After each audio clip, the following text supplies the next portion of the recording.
បើសិនជាអ្នកទាំងគ្នាគឺជាសិស្សដែលទៅបញ្ចប់ថ្នាក់មធ្យមសិក្សាឬក៏ជាអ្នកសិស្សដែលកំពុងបន្តការសិក្សានៅរាជធានីភ្នំពេញអញ្ចឹងវីដេអូនេះគឺសម្រាប់អ្នកទាំងគ្នាជម្រាបសួរសួស្តីអ្នកទាំងគ្នាថ្ងៃនេះខ្ញុំនឹងលើកយកបញ្ហាមួយដែលនិស្សិតពីច្រើនតែជួបប្រទះពេលដែលគាត់បន្តការសិក្សានៅរាជធានីភ្នំពេញអញ្ចឹងតាំងពីខ្ញុំចប់ទី12មកខ្ញុំនិងពួកម៉ាក់ខ្ញុំបានរៀននៅភ្នំពេញហើយយើងជួបបញ្ហាជាច្រើនមែនតើទាក់ទងនឹងការសិក្សាការរស់នៅហើយនឹងចំណាយផ្សេងៗហើយខ្ញុំគិតថាបញ្ហាមួយដែលសំខាន់ដែលយើងអាចមើលរំលងបានហ្នឹងគឺទាក់ទងនឹងកន្លែងស្នាក់នៅអញ្ចឹងដោយតែអ្នកគ្នាដឹងអញ្ចឹងយើងត្រូវការជួបបន្ទប់សម្រាប់ស្នាក់នៅហើយតម្លៃបន្ទប់ហ្នឹងគឺចាប់ពី70ទៅ100ឡើងហើយចំពោះតម្លៃប៉ុណ្ណឹងគឺថ្លៃហើយសំខាន់គឺអត់មានសម្ភារៈគ្រប់គ្រាន់សម្រាប់ពួកយើងទៀតមានន័យថាមានតែបន្ទប់ហើយនៅបន្ទប់ទឹកទេហើយកន្លែងខ្លះគឺអត់មានតាំងពីឡាបូលីចានដែរអញ្ចឹងខ្ញុំគាត់ថាបញ្ហាបន្ទប់ជួលហ្នឹងគឺពិតជាសំខាន់មែនតើដែលអ្នកទាំងគ្នាអត់គួរមើលរំលងទេដោយសារអីអ្នកទាំងគ្នារៀនហត់មួយថ្ងៃហើយអ្នកទាំងគ្នាគួរតែមកដល់ផ្ទះដែលជាកន្លែងមួយដែលអ្នកទាំងគ្នា feel comfortable ហើយដើម្បី relax ដែរបន្ទាប់ពីការសិក្សាហ្នឹងពេលខ្លះខ្ញុំគាត់ថាបញ្ហាហ្នឹងមានតែខ្ញុំហើយនឹងមិត្តភក្តិខ្ញុំឯងដែលជួបប៉ុន្តែពេលចូលទៅដល់ក្នុងសាកលវិទ្យាល័យហ្មងខ្ញុំបានជួបមិត្តនិស្សិតថ្មីហើយខ្ញុំបានរកឃើញថាពួកគាត់ហ្នឹងក៏ជួបបញ្ហាដូចនឹងខ្ញុំដែរអញ្ចឹងពេលច្រើនហ្នឹងបញ្ហាដែលយើងជួបប្រទះពេលច្រើនតាក់ទងនឹង Wi-Fi អញ្ចឹងខ្ញុំរកឃើញថានៅផ្ទះជួលខ្លះក៏អត់មាន Wi-Fi តែម្ដងអញ្ចឹងមានន័យថាយើងត្រូវចំណាយលុយថែមទៀតទៅលើការបញ្ចូលអ៊ីនធឺណិតហើយកន្លែងខ្លះវិញទៀតមាន Wi-Fi មែនប៉ុន្តែសូដែលយើងអាចប្រើប្រាស់បានទេថាទី2ហ្នឹងគឺតាក់ទងនឹងចំណាយដូចអ្នកនរគ្នាដឹងអញ្ចឹងបន្ទប់ជួលនៅភ្នំពេញគឺពិតជាថ្លៃមែនតើហើយយើងត្រូវចំណាយរាល់ខែហ្នឹងតាក់ទងនឹងបន្ទប់ជួលថ្លៃទឹកថ្លៃភ្លើងហើយនៅចំណាយផ្សេងទៀតអញ្ចឹងនៅភ្នំពេញបន្ទប់ជួលគេអត់កំណត់ថាមានតែនិស្សិតទេមិនអាចជួលបានអញ្ចឹងមានន័យថាអ្នកធ្វើការនៅ agency ក៏អាចជួលនៅបានអញ្ចឹងយើងនៅលីឡាប់គ្នាហើយយើងនៅក្នុងសហគមន៍មួយដែលយើងអត់ស្គាល់គេឬក៏មិនជាសហគមន៍មួយដែលនៅមានតែនិស្សិតរស់នៅអញ្ចឹងយើងមានអារម្មណ៍ថាពេលខ្លះយើងអត់មានអារម្មណ៍ថាសុវត្ថិភាពទេនៅតែគ្នាហើយណាមួយបន្ទប់ជួលមួយអត់មានសន្តិសុខយាមត្រឹមត្រូវគឺមានតែបន្ទប់យើងអ្នកការពារខ្លួនឯងចាក់តសោតែប៉ុណ្្នឹងឯងមួយទៀតហ្នឹងគឺតាក់ទងនឹង limit facility នៅក្នុងបន្ទប់មួយនេះក៏អត់មានខែកិច្ចអត់មានតុហ៊ានសម្រាប់ពួកយើងឯងអញ្ចឹងខ្ញុំគិតថាបញ្ហាហ្នឹងក៏វាសំខាន់ដែរអញ្ចឹងយើងទាំងអស់គ្នាស្ទើរជួបបញ្ហាហើយយើងក៏អាចទុកឲ្យបញ្ហាហ្នឹងនៅបន្តកើតឡើងទៀតដែរហើយខ្ញុំនិងពួកម៉ាក់ខ្ញុំបានរកឃើញនៅដំណោះស្រាយមួយគឺតាក់ទងនឹង student dorm ឆ្នេះបានជាក្រុមពួកខ្ញុំចង់បង្កើតនៅ student dorm មួយដែលនឹង provide នៅ affordable safe and comfortable housing for student ជាមួយនឹង secure room reliable wifi ហើយនិង essential facility ហើយខ្ញុំគិតថាបើសិនជានិស្សិតគាត់ស្នាក់នៅកន្លែងដែលមានផាសុកភាពគាត់នឹង focus លើការសិក្សារបស់គាត់បានល្អជាងមុនអញ្ចឹងលំនៅរបស់ពួកយើងនឹង provide នៅ price option សម្រាប់ student ដើម្បីឲ្យគាត់អាចជ្រើសរើសទៅតាមសមត្ថភាពរបស់គាត់បាន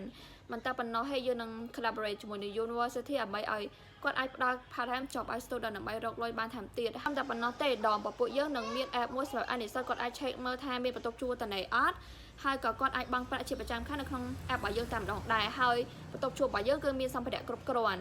មុននឹងអ្នកទាំងគ្នាមករស់នៅក្នុងដងរបស់ពួកយើងអ្នកទាំងគ្នាអាចនាំប៉ាម៉ាទាំងគ្នាមកចូលមើលសិនថាតើគាត់ព្រមឲ្យកូនគាត់រស់នៅកន្លែងហ្នឹងតើកន្លែងហ្នឹង comfortable for កូនគាត់ enough អត់អញ្ចឹងដងរបស់ពួកយើងគឺបើសម្រាប់តែនិស្សិតទេគឺដែលគាត់ជានិស្សិតដែលបន្តការសិក្សានៅរាជធានីភ្នំពេញហើយគាត់មានចន្លោះអាយុចាប់ពី18ទៅ24ឆ្នា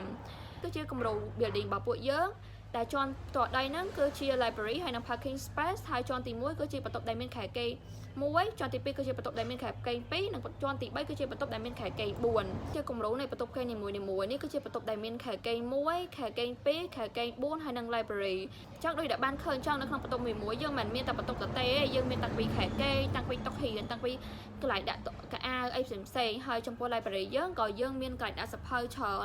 នមានតុហ៊ានច្រើនហើយក៏មានជាសាឡុងសម្រាប់អ្នកទាំងគ្នាអង្គុយលេងផងដែ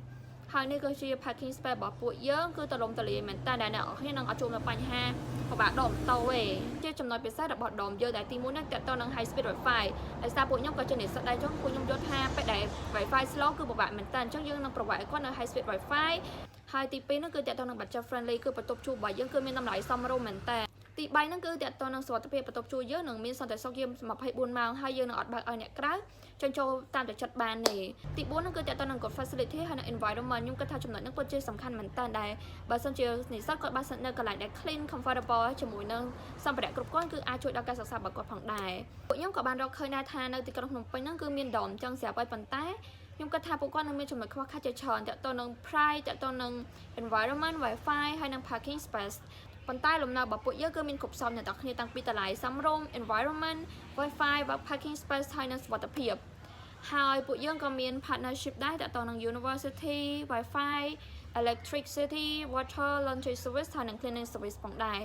ហើយនេះគឺជាក្រុមបពួកខ្ញុំដែលមានបញ្ញាដែលគាត់ជាអ្នក find partnership ហើយខ្ញុំ Ceiling គឺជាអ្នកធ្វើ marketing ណែគឺគាត់ជាអ្នកធ្វើខាង interior design ហើយបញ្ញាគឺគាត់នឹងជាអ្នកដែលរកដីហើយនឹងរកក្រុមសាងសង់នេះគឺជា plan របស់ពួកយើងដល់ឆ្នាំទី1ហ្នឹងយើងនឹងរកនៅ location សម្រាប់ធ្វើដងពួកយើងគឺយើងចង់ធ្វើដងពួកយើងនៅចិត្តសាលានៅចិត្តផ្សារដើម្បីឲ្យនិស្សិតគាត់ឲ្យងាយស្រួលក្នុងការទៅរៀនទៅទិញម្ហូបអីជាដើមហើយយើងក៏ចាប់ផ្ដើមនៅរកហើយយើងក៏រកនៅក្រុមសាងសង់ផងដែរហើយបន្ទាប់មកយើងនឹងចាប់ផ្ដើម build dom ហើយនឹង build app តែម្ដងហើយបន្ទាប់ពីចឹងបន្ទាប់មកយើងនឹងចាប់ផ្ដើម build dom របស់ពួកយើងហើយនឹង build app ឬក៏ website របស់ពួកយើងនឹងយើងមានកម្រងថានឹងបញ្ចប់ dom របស់ពួកយើងនៅក្នុងរយៈពេល3ឆ្នាំហើយបន្ទាប់មកយើងក៏ចាប់ផ្ដើម release app ឬក៏ website របស់ពួកយើងក៏ចាប់ផ្ដើមធ្វើ marketing ដើម្បីឲ្យនិស្សិតគាត់អាចស្គាល់ពី dom របស់ពួកយើងក៏ចាប់ផ្ដើមរក partnership ហើយនឹង collaborate ជាមួយនឹង university ផងដែរអញ្ចឹងសូមអរគុណអ្នកទាំងអស់គ្នាសម្រាប់ការស្ដាប់វីដេអូនេះ